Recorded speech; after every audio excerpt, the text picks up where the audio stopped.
선교를 그만두고 싶을 때에 대한 얘기를 하고 싶어요. 이 배경 사진은 지금 바사 고등학교라고요. 저희가 있는 데가 있는데 어떤 뭐랄까 도립 고등학교 같은 거예요. 국공립 고등학교 딱 한 군데 있는데 하나 있는 만큼 커요. 그리고 여기 인구 조사를 뭐 2, 3년 전에 뭐 5년 전인가 뭐 했다고 나오긴 하는데 얼마나 했는지 모르겠지만 5만이라는 얘기도 있고요.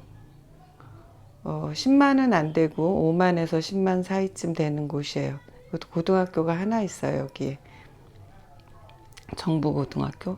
그 대신 이제 사립학교들은 거의 다 선교사들이 세운 학교들인데, 선교사들이 세워서 선교사가 직접 운영하는 것 같진 않아요. 선교사들이 세워서 현지인들한테 맡긴 것 같아요. 어떤 데는 그냥 학교만 지어주고 맡긴 데도 있고요. 어떤 데는 그 뒤로도 이렇게 후원금을 좀 보내서 학교 운영을 좀 재정적으로 도와주는 것 같아요. 시스템 같은 건 그냥 현지인들한테 맡기는 것 같고, 어떤 곳은 시스템도 조금 관여를 하는 것 같고요. 지난번에 한번 말씀드린 것처럼 미국에 있는 라이베리아인들이 돈을 모아서 학교를 짓고 그 이후로 재정적으로도 꾸준히 교사 월급이나 학교에 들어가는 돈을 보내주는 학교도 있고요. 그런 학교는 프라이드도 좋고 열심히 가르쳐요. 근데 우리 학생이 거기 하나 다니는데 그렇게 공부를 잘하지는 않아요. 제가 전에는 1년차, 2년차까지는, 지금은 3년차인데 1년차, 2년차까지는 제가 아이들 뭐랄까 직접적으로 공부를 가르치진 않고 유튜브 영상에서 학습 영상 틀어주고 그냥 뭐랄까 좀 보여주고 따라하게 하고 그렇게 했어요. 근데 이제 올해부터는 제가 직접 간섭을 하면서 테스트를 하고 스펠링 테스트하고 연산 테스트하고 장문 쓰게 해서 장문 제가 한국에 있을 때 논술 지도 했었거든요. 그래서 글쓰기 지도해서 글쓰기를 통해서 이제 아이들 지도하고, 작년까지는 그림을 통해서 아이들의 그림을 통해서 심리를 파악하는 거 있잖아요. 그래서 그런 것도 좀 해봤는데, 그거 그림을 통해서 아이들을 치료하는 거는 좀 한계가 있는 것 같아요. 그래서 요새는 이제 중등부는 주로 글을 통해서 스펠링 테스트, 연산 테스트, 그리고 컴포지션, 장문 이런 거 하고요. 초등부는 자기 이름도 못 쓰니까 요새 직접적으로 자기 이름 쓰기. 초등부 리더들은 리더라고 해봤자 스펠링이 약해서 제가 이제 일일이 출석부 검사도 다 했어요. 초등부는 전부 8반인데 한 반에 많은 아이는 34명까지, 그리고 적은 아이는 한 15명 이렇게까지 있어요. 그러니까 평균 20명이라고 봤을 때 160명인 거죠, 등록한 아이가. 중등부는 6반인데 한 반에 평균 20명 했을 때 120명 정도. 그래서 근데 그 중에 출석은 중등부는 한 70명 정도 출석하는 것 같아요. 70명에서 80명 사이. 그리고 초등부는 한 100명 정도 출석하는 것 같아요. 하여튼 자리는 항상 모자라요. 막 끼어 앉아야 되고 보조 책상, 보조 의자 놓고 막 이래야 돼요. 여기는 그 바사 고등학교 옆에 있는 복사하는 집이고요. 나름대로 컴퓨터 수리도 좀 하는 것 같아요. 이 집에 지금 있는 컴퓨터만 해도 10대가 넘더라고요. 그래서 프린트도 고칠 수 있냐 했더니 고칠 수 있다 그래서 저 친구 지금 하얀 이어폰 친구 지금 제가 카메라 찍는 거 싫어가지고 저기 투덜대는 거예요. 근데 이쪽에 복사하는 사람들이 좋다고 하라 그래서 찍었고, 저 친구가 나중에는 결국은 제가 프린터 고치러 갔을 때 툴툴거리면서 $30 달라 그래서 제가 그냥 왔어요. 이제 제가 여기서 선교를 하면서 가장 힘든 거는 공무원을 상대하는 거예요. 요즘 우리나라도 뭐 공무원 문제가 많고 뭐 순직하신 분도 있고 그런데, 저는 우리나라에서도 관공서 가면 되게 속 터지거든요. 그냥 앉아서 매우 성의 없이 저쪽으로 가세요, 다른 데로 가세요 몇 번 창구로 가세요? 몇 번 창구로라고 말이나 해주면 고맙지. 그냥 여기서 안 하는 거예요. 그러면 어디서요? 그러면 그건 저도 몰라요. 뭐 이렇게 대답하잖아요. 이제 그 한국은 그래서 열받는데 라이베리아는 막 웰컴 환영하고 자기가 다 도와주겠다 그래요. 그러고 나서 이제 돈을 엄청 뜯죠. 그 법인 등록하는데 라이베리아에서 700달러 달란다 그랬잖아요. 외국인 등록. 한국은 무료예요. 외국인이건 한국인이건 다 무료고 한 번 등록하면 사업자 등록 끝이고 뭐 NGO나 개인 기업이나 다 무료예요. 근데 여기는 개인 기업은 더 비싸고요. 700달러고 NGO는 400달러라나 봐요. 근데 몬로비아에서 지난번에 제가 NGO인데도 그 700이라고 뻥을 쳤죠. 하여튼 제가 하라는 대로 안 하고 한번 좀 알아보는 데까지 알아보려고 그래요. 그래서 지금 요번에 그 아까 지금 타이핑 친 그 남자 그 사람이 그래도 그 워드를 칠 줄 알더라고요. 그래서 미리 이렇게 해놓은 샘플이 있어요. 그거 좀 수정해가지고 저희 교회 정관을 만드는데 그것도 제가 옆에서 다 도와줬어요. 읽으면서 이거 빼라, 이거 넣어라, 이거 딜리트해라 막 이렇게 해줬는데 그렇게 해서 2페이지로 만들었어요. 근데 150달러 달라는 거예요. 그래서 그러니까 원래 NGO 법인등록증 만든데 400달러 그리고 그 400달러 달라는 사람 그날 안 오고 이 사람을 보냈어요. 그리고 이 사람이 지금 150달러 달라는 거예요. 그러면 550달러잖아요. 이걸로 끝이냐 그랬더니 대답을 안 해요. 그래서 그냥 나왔어요. 했더니 막 쫓아나오면서 안 할 거냐 그래서 그냥 대답 안 했어요. 그냥 너네끼리 그러고 살아라. 그러고 내가 왜 너네한테 호구가 되냐. 그러고 법인 등록 없어도 뭐 사역하는데 지장 없고 법인 등록 없이 사역하면 나가라 그러면 나가면 되는 거지. 나가면 누구 손해예요? 지네 손해지. 근데 법인 등록이 없으면 땅 같은 거 사면 안 되고 지난번에 그 얘기 제가 안 했나요? 법인 등록에다가 작년 법인 등록도 그렇고 요번에 몬로비아에서 했던 법인 등록에 뭐 잘못된 거 있으면 봐라 그러고 주길래 보니까 설립자를 자기네들 현지인들로 했고요. 저는 그냥 이사회 회장으로 해놨어요. 설립자는 교회에 대한 모든 권한을 가지고 있어요. 물건을 사고 파는 거, 땅 소유하는 거, 그리고 뭐 그 교회를 그 땅을 사고 파는 거, 그리고 모든 임원을 정하는 거, 뭐 하여튼 모든 권한을 설립자가 가지고 있는데 그럼 설립자가 제가 돼야 되는데 인코퍼레이터인데 그거를 영어를 한국인들이 약한 거 특히 문서 같은 거 잘 안 읽는 걸 이용해서 자기네들로 다 설립자를 해놓고 저는 아무 권한도 없는 그냥 이사회 회장으로 해놔서 제가 그걸 우연히 꼼꼼히 읽다가 빡쳐가지고 막 이 사기꾼들 안 하겠다 돈 그동안 낸 거 다 내놔라 이러고 이제 와서 여기서 이제 하려고 그랬더니 여기서 이제 제가 그 얘기를 했더니 그거는 정확하게 해줬는데 돈을 이렇게 뜯는 거죠. 근데 550달러면은 몰로브에서 달래는 700달러보다는 작은 거. 몰로브에서 700달러 달라면 그것도 그게 다가 아니에요. 또 새로 물어본 사람은 800달러 달라고 하더라고요. 그것도 다가 아니에요. 그 외에 중간중간 심부름 할 때마다 또 뭐 10달러, 20달러 또 달라 그러는데 그거를 매년 해야 돼요. 매년. 그러니까 매년 한 1000달러가 들어가야 되는 거예요. 몰로비아 갔다 오는 차비랑 해서.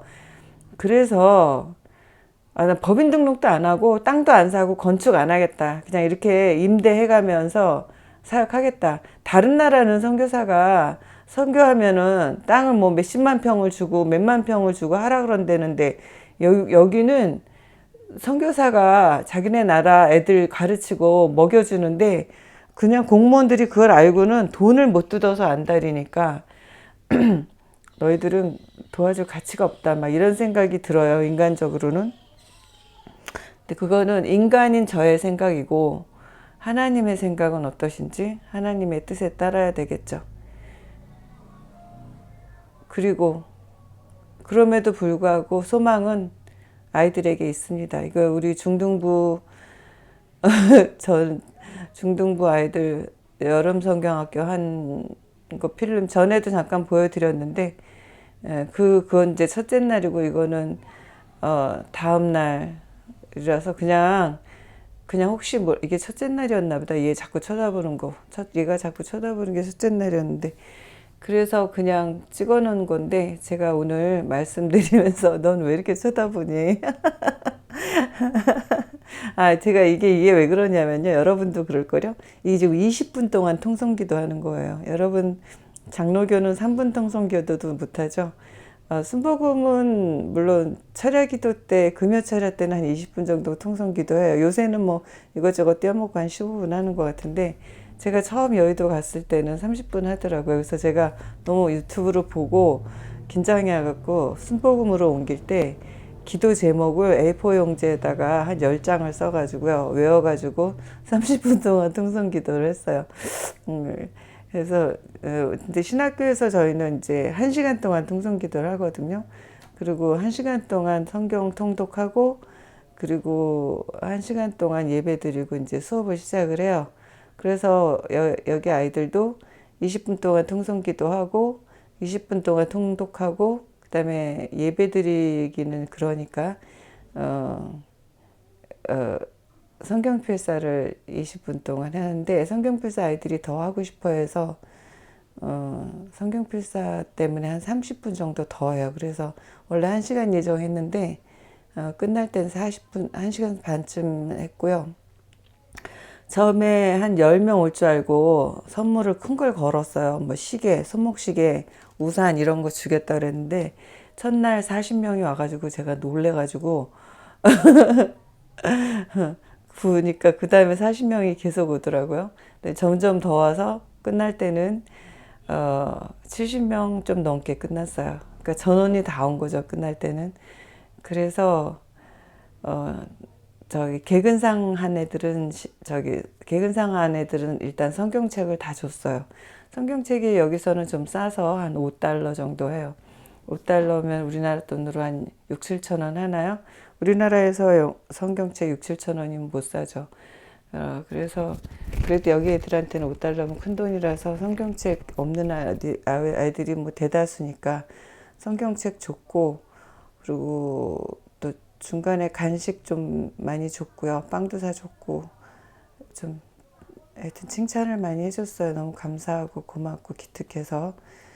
아이들이 그래도 아이들도 속을 많이 새기는데 아이들이 어른들보단 낫고, 요즘 이제 고민은 고등부 아이들이 오기 시작했어요. 아까 맨 첫 장면에서 그 고등학교가 지난번에 인터뷰한 아이 고등학교 보내준다고 했잖아요. 그래서 그 아이 고등학교 입학하는 거 알아보러 간 거였는데, 입학시험도 보고 입학시험 합격해서 이제 등록만 남았어요. 교복 맞추고.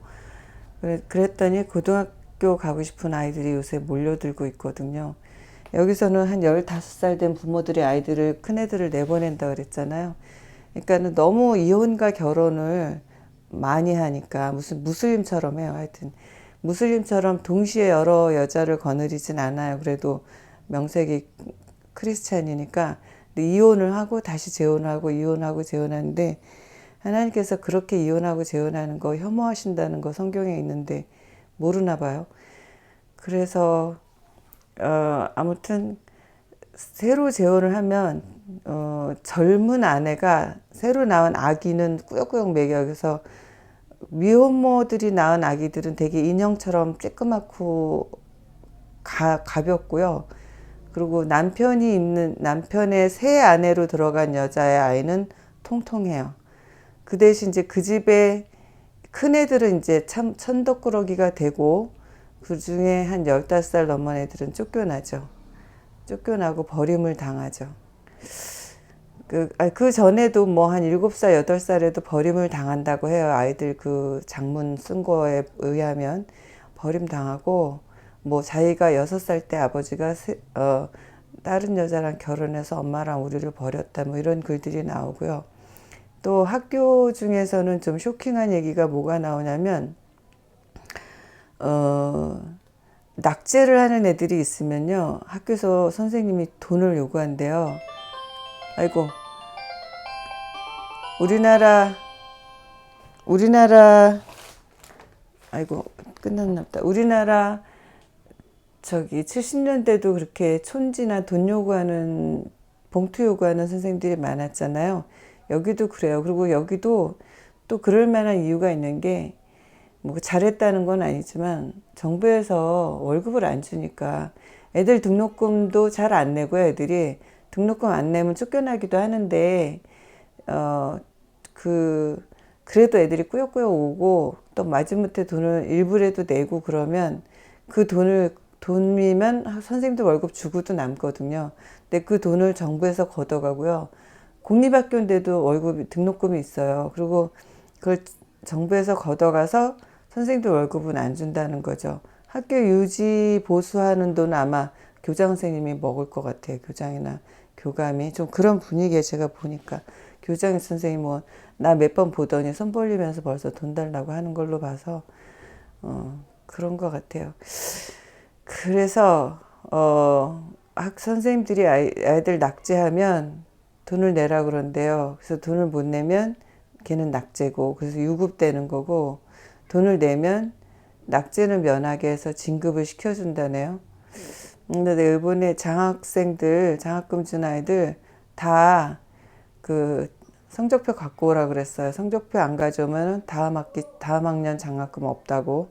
웬만하면 한 번 장학금을 준 애는 계속 주려고 그래요. 뭐 교육을 1년만 하고 마는 게 아니고 어쨌든 계속 줘야 되고 그러니까 제가 돈을 성교원금 들어오는 거 잘 모아놨다가 아이들 등록금 보내야 될 거 하면 작년에 27명 정도 했는데 그 정도면 한 100만 원에서 150만 원 정도.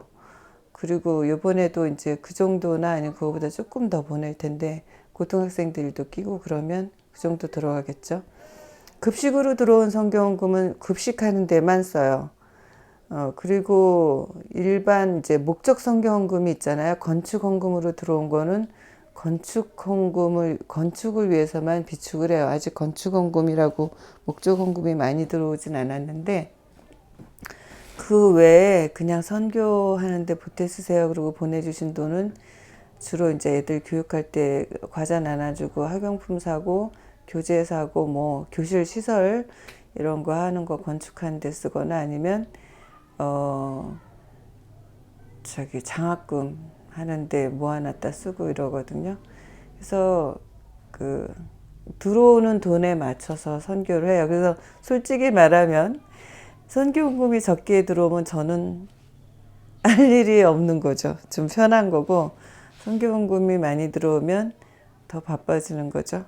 그래도 뭐 바빠도 선교금이 많이 들어와서 더 좋은 일 할 수 있으면 좋겠는데 요번에 저는 이제 이 선교원금 가지고 도시에 가서 선교원금 하는 거는 택도 안 되고요. 도시 선교는 못 해요.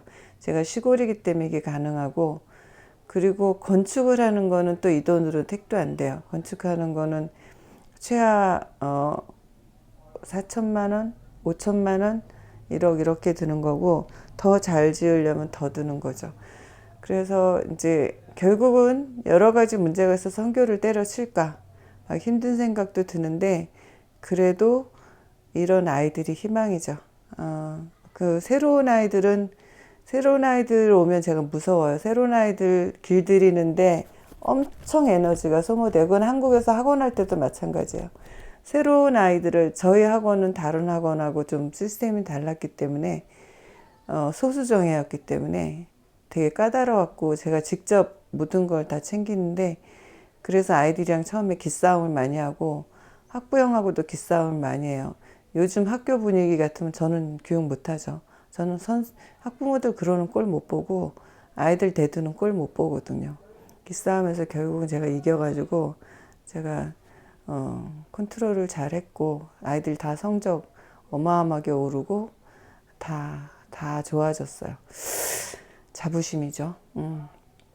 자랑인데 아무튼 다 옛날 얘기고 아무튼 지금은 여기서는 새로운 아이들이 있으면 무섭고 요즘 고등부 아이들이 새로 오니까 굉장히 힘이 많이 들고 그리고 이제 급식날 돌아오는 게 굉장히 힘들어요. 급식이 해도 힘들고 전에는 이제 리더들을 시켰더니 리더들이 너무 교만해져서 이렇게 지금 이렇게 그룹별로 앉았잖아요.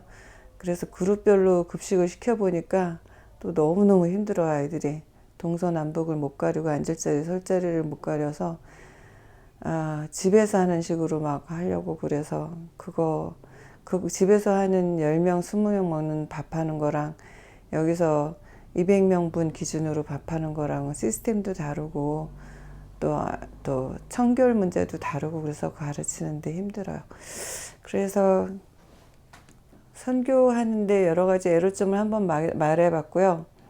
만약에 선교를 그만두게 된다면 얘가 이런 애들이 이제 새로운 고등부 애들이에요. 고등학교 보내달라고 오는 거죠. 그래서 1년 기다려야 된다 그러니까 얘는 나갔어요.